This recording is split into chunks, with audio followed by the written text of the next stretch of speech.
Hi everyone, welcome back or welcome to Hive Knits and Natters with me, Lizzie, the maker behind Hive Knits. You can find me on Instagram as Hive Knits or on Ravelry as Hive Knits. Hello everyone, if you're new here, welcome. I am a knitter based in the northwest of England, and when I'm not knitting I work as a doctor to essentially fund my yarn habit. This is episode 17 of Hive Knits and Natters podcast, and really pleased to have you listening, watching, however you are enjoying this content today. Merry Christmas if you celebrated, and happy holidays if you didn't. We are officially in the no man's land between Christmas and New Year.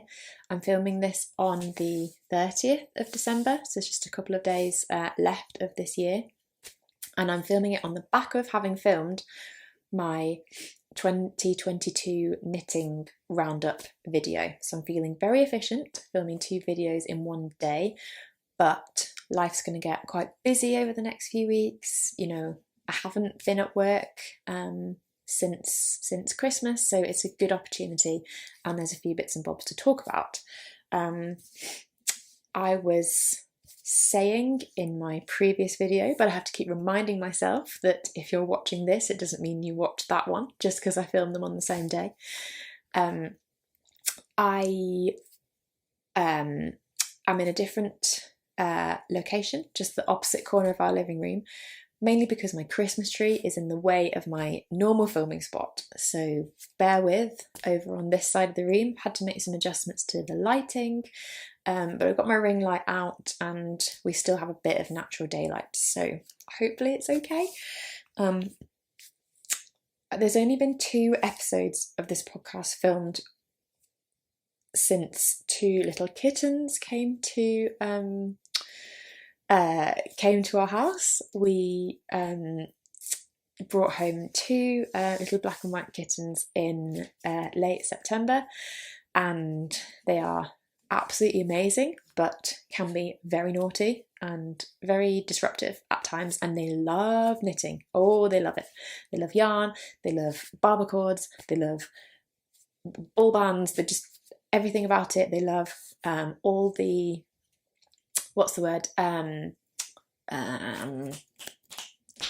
all the kind of like stereotypes about cats and wool. Absolutely true. They absolutely love it. So all that to say that the previous 2 episodes I managed to film since they have been here, one, they were knocked out from their jabs, and the second one, they were at the vets having their castration and spaying. So neither of those events are happening today. They are home. By some miracle, they are both asleep. One is in the cat bed upstairs, one is in the cat bed downstairs, just next to me. And by an even bigger miracle, they have stayed asleep pretty much through the whole of the 2022 video, and they're still asleep now. Molly ran across the screen in the other video for some food, came to say hello, and has promptly got back in bed and looks like she's absolutely fast asleep again. So who knows how long that will last. The other thing that was going on this morning was that my neighbour has a dog who is normally super well behaved. We never hear a peep out of her. But I think she's looking after someone else's dog just this week, and when she goes out, which she did this morning, the dog goes mental and literally constantly barks. So that was happening until about halfway through the previous video. She's back now, so the barking has stopped. So I'm hoping that will be okay. I noise cancel all my footage anyway. It's just I was a bit nervous about that this morning. Haven't listened to the footage yet, so you may or may not be able to hear it, but it's not barking now. So yeah, have a bit of time, you know, between Christmas and New Year to film. So that's why I'm doing 2 in one day. But I just wanted to say, you know, I feel so lucky this year not to be working. I finished work I worked up until the 23rd, finished then, and have got this week off as annual leave / bank holidays, and then I'm back on Tuesday. But, you know, this is the first time in ages that I have had this full amount of time off. You know, for a good few years I've been working, or last year I was working actual Christmas and Boxing Day in paediatrics. Other times I've worked it on Boxing Day, maybe not actual Christmas, but in the days in between Christmas and New Year, or on New Year's Eve, or whenever. And I just feel really grateful this year to not have been working. And the time off was so needed. So nice to have it off with my partner, Pete, to just, have some time to ourselves, have time with families. So I just wanted to say that anyone who is working or unable to enjoy, relaxing time with their families, whatever, over this period, I hear you, I see you. It can just feel really alienating. Everybody is just seemingly like having a great time, and it's horrible having to work over this period of time. So I just wanted to say, if anybody is feeling a bit, it's okay to feel like a bit jealous and jaded of everybody, in a constant state of wine and cheese coma for 10 days, and you can't be part of that. It's okay, and I hear you. Anyway, that's enough about that.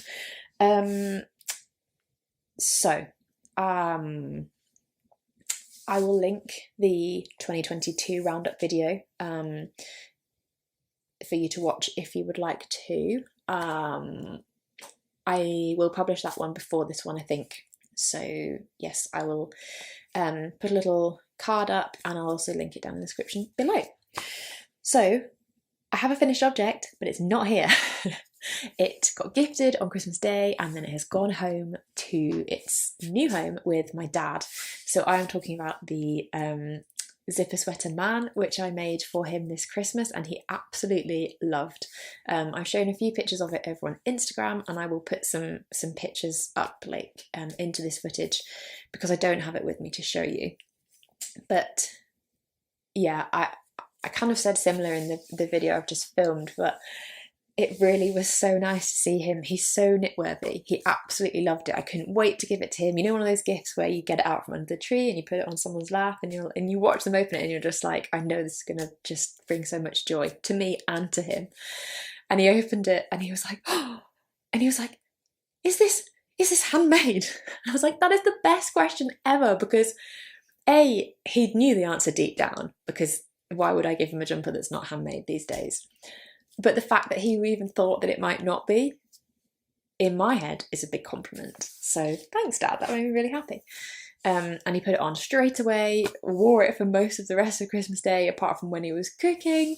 And yeah, he absolutely loved it, as I knew that he would. And it just confirmed that I made the right decision. All that stress a year ago. Initially, I was making that jumper for my brother. It's made of Sandnes Garn Fritidsgarn, which is 100% Norwegian wool, very rustic, very prickly in my opinion, and also in my brother's, it turns out. And as I was making it, I was like, this just isn't right. It was one of the recommended yarns in the Zipper Sweater Man pattern, but I just knew that my brother wouldn't like it, and therefore he wouldn't wear it, and therefore it was pointless. I tried adding some brushed alpaca to it to soften it up, which did a bit, but it was just still not right. So I, end of November, just panicked, ordered some drops Nepal and just re-knit the whole thing, gifted that to him, and he absolutely loved it, and it was really soft and appropriate for him. So I had this half-made sweater left over. I'd done sort of maybe half the body, obviously the neckband and the zip placket and the shaping, and one whole sleeve, including the cuff. So I'd actually done a fair amount of the work, probably over half, and then just stopped and restarted the other one. And I hadn't touched it for 12 months. And I'd always said I wanted to gift that one to my dad, because it would make good use of it. But I just hadn't got around to finishing it. And as Christmas came nearer and nearer, I was like, right, I actually need to do this. Picked it back up. It's on 5mm needles, so it did fly. I think it only took me a few weeks to actually finish the knitting. Then obviously there was the fiddly bit of knitting the zip, the facing that's inside, sewing that in place, and then sewing the zip in. which I was doing a couple of days before Christmas, but it wasn't as bad as last year. I was seeing my brother on New Year's Eve last year, and I was sewing the zip in on New Year's Eve. So yes, we've improved on that. I found the zip a bit harder this time, even though it was the second time I'd done it, and I think it was to do with the fabric. The fabric that the Fritidsgarn and Alpaca make is very dense. It's very much like an outerwear, cold weather sort of fabric. And it was just slightly more difficult to like manipulate the zip with that, but a bit of blocking sorted it out. I actually sewed the facing down wonky, and I couldn't bring myself to sort it out. But then I was like, in that cycle of like, I can't be able to sort it out, but it's really bugging me. That wasn't so great. But I was like, right, I'll spritz block it. I'd wet block the whole thing before sewing the zip in, so I didn't wet the whole thing again because it would have taken a while to dry. But I spritzed around the facing, kind of stretched it out a little bit using blocking pins, just to kind of even everything out, and it worked a treat.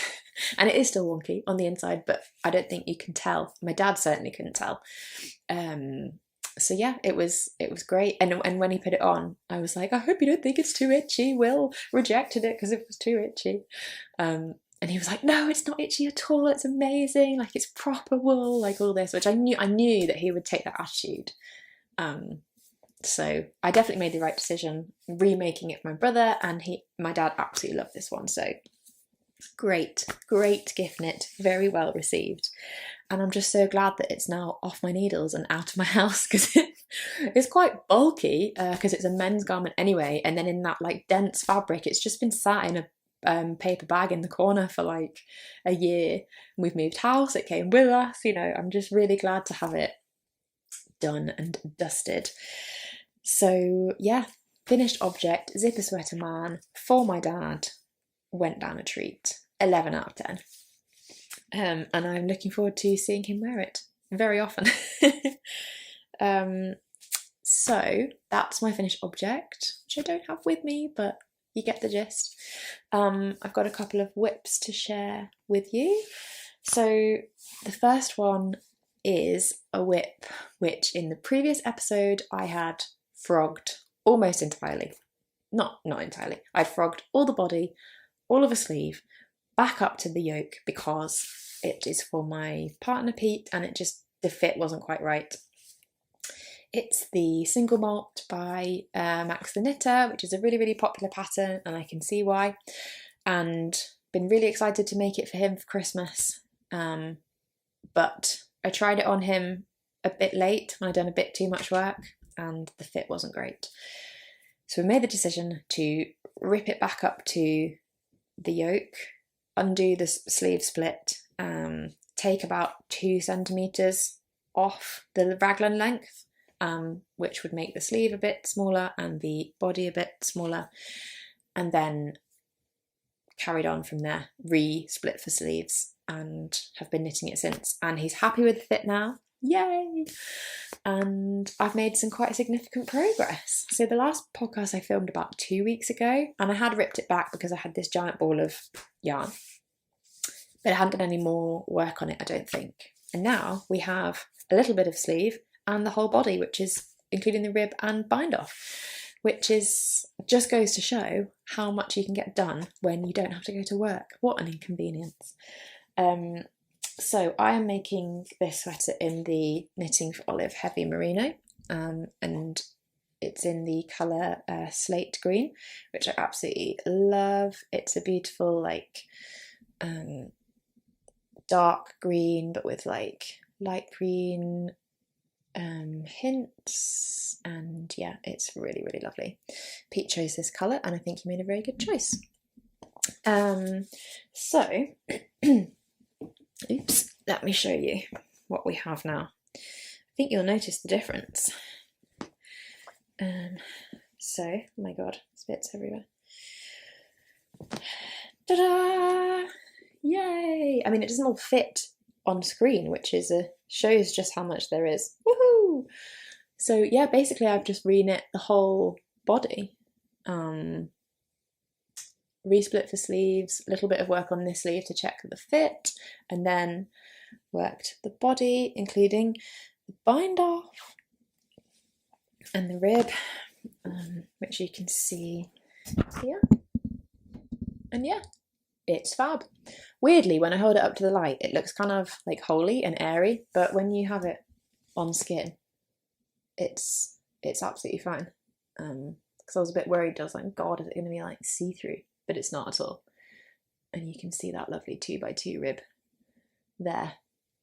Speaking of 2x2 rib, I came up against a bit of a challenge because total convert to sewn Italian tubular, whatever you want to call them, bind offs, would never do a normal bind off now. Then I was like, oh, hold the phone.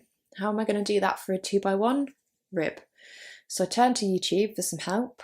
There's not really any. There's obviously loads of 1x1 bind off guidance. I found a couple of 2x2 rib bind off videos, including one by Petite Knit / Kimmy Monkcomb, because I think one of her sweaters has got 2x2. Is it the caramel sweater? It's got 2x2 ribs. So I was like, maybe she'll be able to help me. But none really for 2x1. I don't know if it's just not very common. And in the pattern instruction just says bind off in pattern, which is not helpful. And I was like, I don't want to do a normal bind off because I just don't really like how it looks, and there must be an alternative. So I sort of made it up. So what I ended up doing was I did one round of like the setup for an Italian bind off. So it's like knit 2, purl 1, knit 2, purl 1. So I knit 2, and then instead of purling 1, I slipped 1 with yarn in front and did that all the way around. And then I was gonna do what you normally do, which would be the reverse for the next round. So slip, instead of knitting, slip 1 with yarn, and then purl, slip 1, purl, slip 1, purl. But because the knit 2 are together, it doesn't work to slip both of them. There's 2 knits, if that makes sense. So I looked at the 2x2 rib video to see if that could help me, but that's got some complex thing where you kind of turn the 2 knits together, so and reset the facing of the stitches, and you basically make it into 1x1, and it just wouldn't have worked for the 2x1. So like, ugh. So what I ended up doing was doing that one setup round, and then I saw a video which has been shared in our knit group by Caroline, and I know Sophie has used it recently. It's the technique by Easy As Knit. I don't know if it's their technique, but they have a video on it basically, and it's like sort of like an easy tubular bind off effect bind off. And you essentially, with your sewing needle, you put your needle kind of as if to purl through 3 stitches, pull that all the way through, slip 1 stitch off, repeat, repeat, repeat, and it's very easy. And considering that I couldn't do the standard Italian bind off, I think it's worked out quite nicely. I hope that's picking up. It's a little bit maybe more bumpy than I would want it to be, but this rib isn't blocked out yet, and it's certainly neater and more stretchy than a standard bind off. So all in all, I don't think that's come out too badly, and the wrong side looks like absolutely fine as well. Pretty neat. So there we go. So if anyone is struggling how to bind off 2x1 rib, that is my cut and shut, slightly dodgy, not really recommended by anybody method. So you're welcome. Merry Christmas. Happy Hanukkah, etc. So yeah, that is my single malt. Really, really happy that I now only have the sleeves to do. And, men's garments, the bodies are just so much bigger than something I would make for myself. I've had this, which I've essentially knit twice. I've had my dad's zipper sweater. Like, I'm kind of done with men's garments just for now. So I think the sleeves will just be a real treat. And then obviously I'll be able to use that 2x1 bind off for the sleeves as well. I won't have to muck about trying to work out how to do that. So yeah, I'm hoping that over the next few days, I'm not back at work till the 3rd of January. 3rd? Is New Year's Day on a Sunday? Yeah, 3rd of January. So still got today, Friday, Saturday, Sunday, Monday. I think I'll be able to get some decent progress, if not both sleeves, at least one. And then we'll be on the home straight and he'll be able to wear it while it's still cold. So yeah, really excited about that. Pete's very excited about it as well, which is making me really happy. And I'm just glad, I didn't like power on and just be like, oh, well, I want it finished for Christmas, and not have him try it on and then it not fit and then everyone just be upset. We were talking in our knit group, Laura from Penrose Knits was making her husband a cardigan for Christmas and she's gifted it to him now, so I can, well, she talked about it on her Vlogmas actually, so it was never a secret from the online community.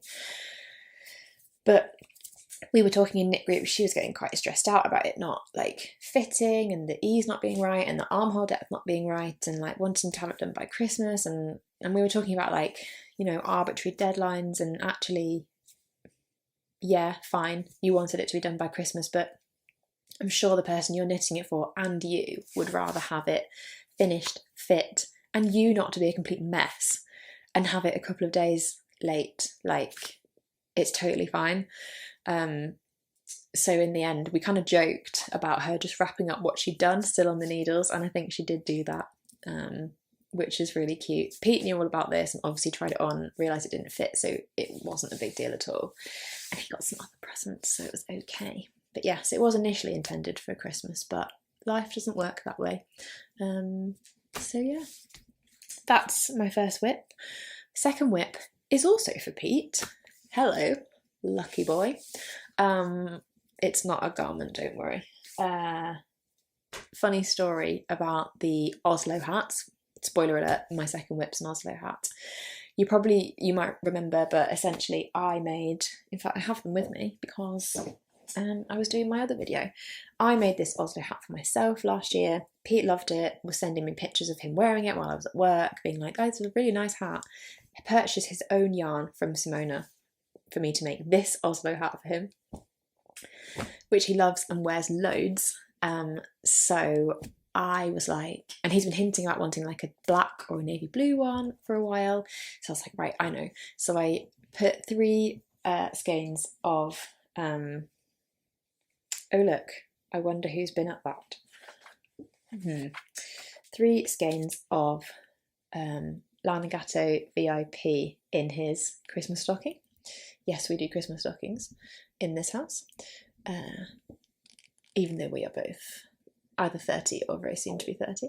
It's looking very black in this light. It's actually navy blue.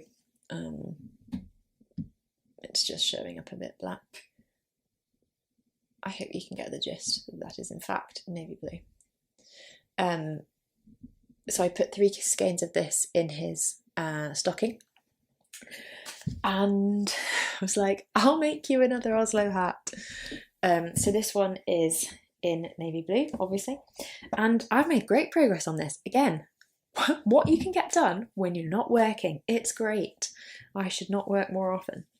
But yes, last night I did the fold for the brim of this hat, which everyone who has made Oslo hats, which would be a lot of you guys, will know feels like a big landmark. There's a lot of stockinette on small needles in this project. So when you reach that fold, you're like, yes, I've done 20 centimetres of stockinette. Woo, I'm getting there. Oh, the focus is all over the place. That is essentially what I have done. It's still showing up a bit black, isn't it? Never mind. You get the gist. You get the idea.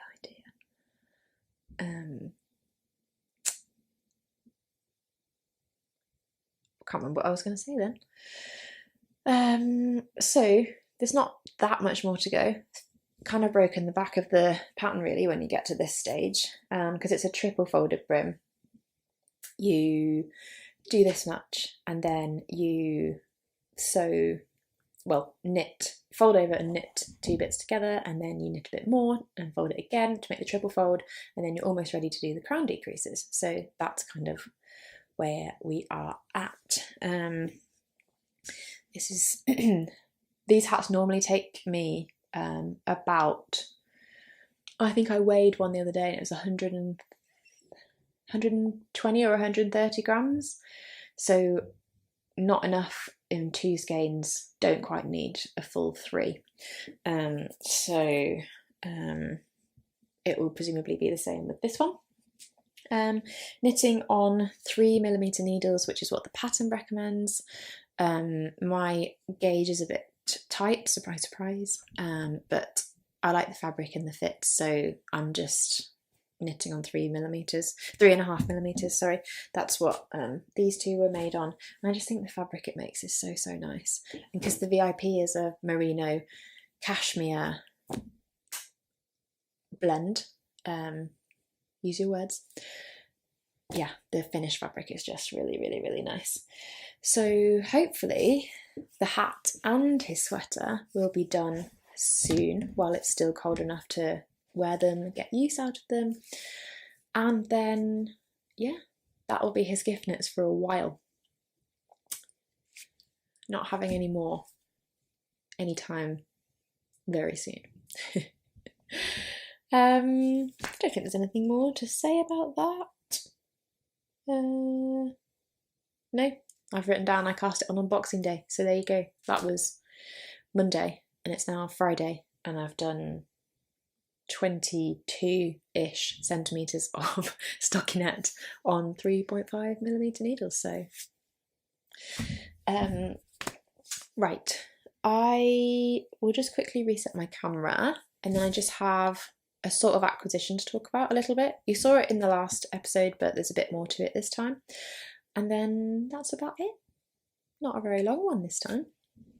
Right, I'm back. There was a pretty disastrous tangle going on in my knitting bag that I think crisis averted. So I talked about an acquisition in my last episode a couple of weeks ago, and that was some Filcolana Panilla that I had acquired in a lovely light grey colour, and I hadn't swatched it, I don't think. I did. That's right, it had literally just arrived that morning, so I showed it in like the package it had come in. It was wrapped up, that's right, I remember now, it's all coming back to me. It was all wrapped up in Christmas wrapping paper. Anyway, this is she. Very light grey colour, like a cooler grey, which is really lovely. It's the same as the Peruvian Highland wool, but just thinner. And yes, really like it. So since then I have swatched this up. Now I started swatching on its own and it was nice, but I just felt like it was missing something. So I actually ended up swatching it with some mohair that I had. This is Drops Kid Silk, which was gifted by Simona. I was planning on making a first sweater mohair version, but that just hasn't happened yet. But I think together they're just really nice combination. This is obviously a bit warmer. This is in light beige than this grey, but together they make a very lovely swatch.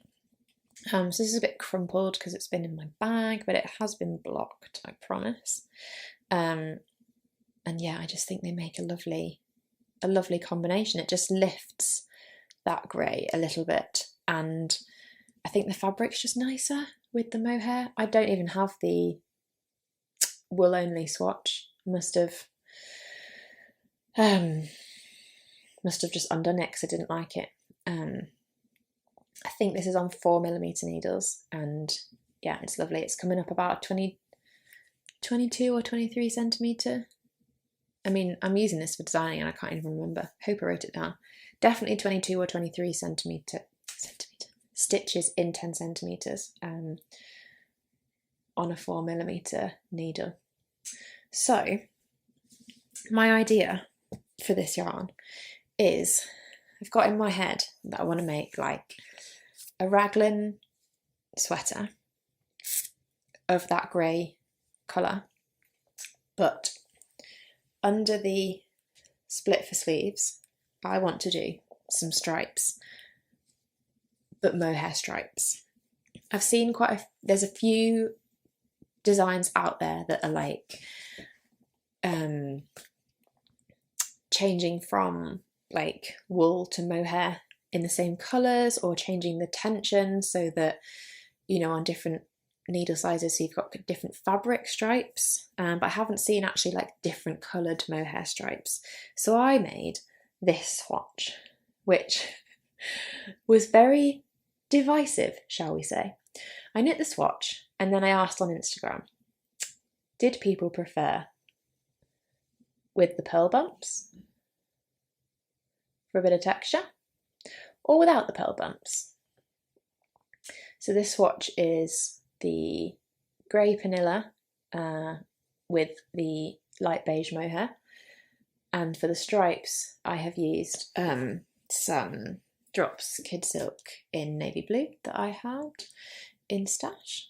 It was shining, the light was shining through a bit there, wasn't it? But that's essentially what we've got. And I asked on Instagram, I did a poll, as you do, and really helpfully the results came back as exactly 50-50. Literally 50% said with pearl bumps, 50 said without. So cheers, that was really helpful. Not.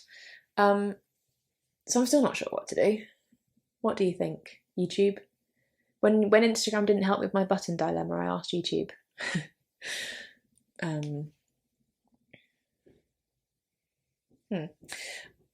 I think maybe I'm sort of leaning towards this, and a few people have said yes, bumps, because it's a bit different to other, you know, it's a bit different to just your standard stripe, and it might make a bit of a different design. But I think I'm just gonna, well, I have cast on already, just the neckband. Done a little 2x2 rib neckband.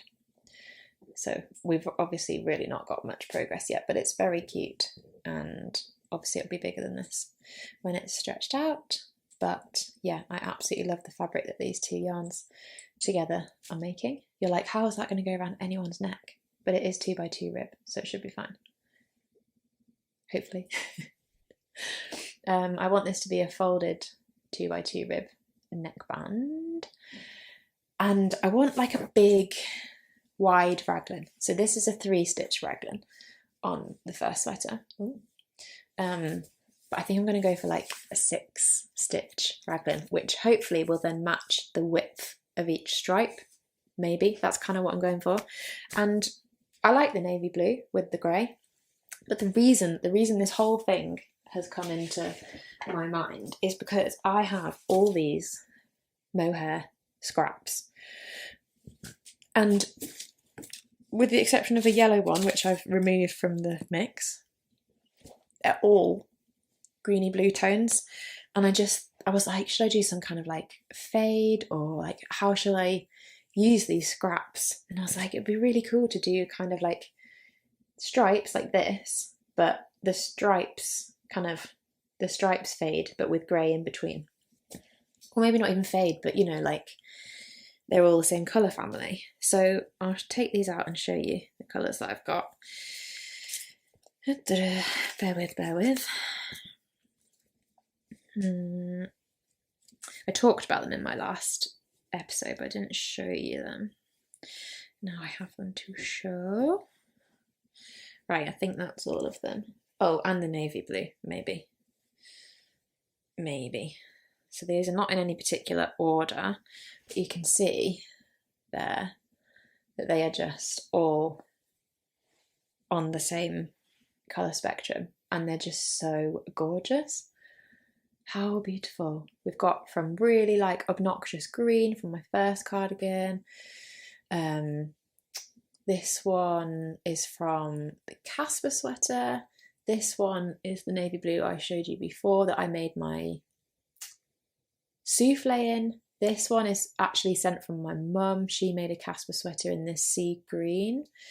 This is from a popcorn bomber I made. This is something I held with drops air to make a September sweater for my mum, and this is the green tea from my Sunday sweater. So they're just all in this beautiful colour family. So I thought I could put them in some kind of order and they just look amazing. I don't know, for example, let me see, something like, that would need to go there, wouldn't it? Not quite sure where the big green boy would fit, but like, that's a lovely sort of fade, isn't it?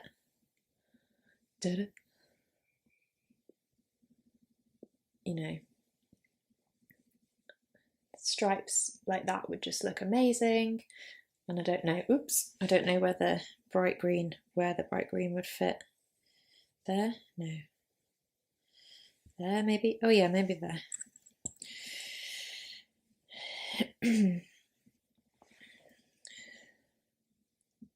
But yeah, this is the idea.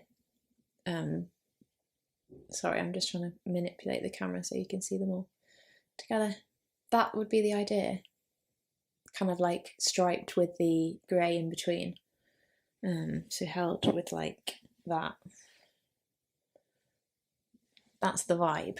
I hope you can catch my drift and actually vaguely understand what I'm going for.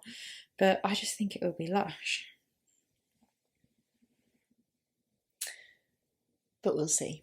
I haven't even worked out, like, you know, row gauge wise how many stripes I'd have room for and anything like that really, but I want the stripes to start under the sleeve split, make a bit of a feature. But yeah, what do you think? I just was like, these are too, all the colours are too similar not to like do something with, and they're so beautiful and they're so up my street. But then, you know, you could do so many different things. You could have all the stripes the same colour, you could have really contrasting colours, you could do like shades of grey, like, and who doesn't have loads of mohair scraps left? And I know there are loads of like scrappy projects out there, but they don't tend to be, unless you held it double, but they don't tend to be written for mohair scraps. So watch this space, basically. Okay, that's enough about that. And yeah, that's it for this episode. I feel like it's been shorter than usual, but I have also recorded a whole other episode and battery indicators now flashing, so I think it is time to wrap things up. Hope everybody has an amazing new year. I feel like this time of year there's a lot of like people reflecting on what they've achieved, but kind of like it can be a bit in your face. So if you're feeling a bit kind of done with hearing everyone's achievements, then just don't be afraid to like unplug yourself for a bit and just be kind to yourself. I bet you've achieved loads this year that maybe you're not even allowing yourself to consider as an achievement. And even if you haven't, then so what? I'm not a huge fan of like New Year's Eve as like a thing. Like going out and stuff, it's just not my bag. It's really expensive. Like, so we're just going to go to Pete's family's and have a chill, which I'm really, really looking forward to, and hopefully be able to get some more knitting done. We had a lovely Christmas. We actually had my parents come and stay, and we hosted for the first time, which was so nice, and like it was just great with like them and the kittens, and it was just, yeah, it was lovely.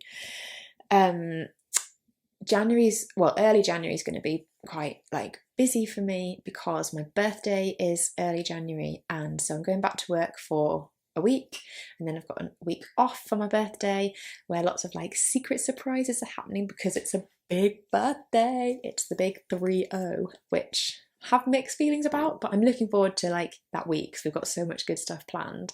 Some of it's a secret, some of it's not, but at the end of the week I am going to Copenhagen with my girls from school, which is going to be amazing. Loads of us have 30th birthdays in and around the same time, so we thought, right, let's just go on a holiday together to celebrate. And none of us had ever been to Copenhagen, so that's where we're going. So if anyone has been, obviously there's loads of yarn shops there, so I don't know if my girls realise that that's how I'd like to spend some of the time. Happy to go on my own, obviously. But yeah, if anyone has any recommendations, yarn or not yarn related, then please put them in the comments. I'm so excited for the yarn experience and non-yarn related experience. I actually haven't been out of the UK since COVID, so that's like quite a big thing. And I just think it would be nice to spend some time with my like friends of like 20 plus years. So yeah, I'll probably see you after all that excitement has happened, but I'm sure I'll have some stuff to catch you up on, maybe even some Kurzlöschung.